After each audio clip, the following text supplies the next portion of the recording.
Hello， 大家好，我是写完，我今年4岁。今天我给大家读一本故事书。爱吃水果的牛，在一个长满各种水果的森林里，住着一只爱吃水果的牛。主人每天喂它各种好吃的水果，有西瓜，有木瓜，还有像星星一样的杨桃。一天晚上，突然刮起了一阵冷风，主人着凉了，所有的邻居也都感冒了，只有爱吃水果的牛没有生病。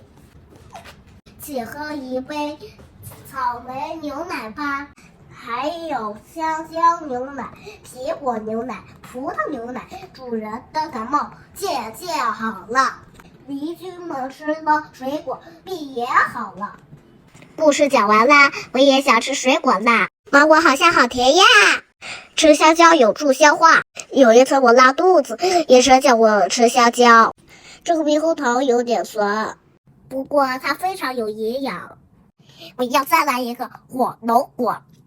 西瓜是我的最爱，我是爱吃水果的李喜娃。你喜欢这个故事吗？喜欢的话就关注点赞，拜拜。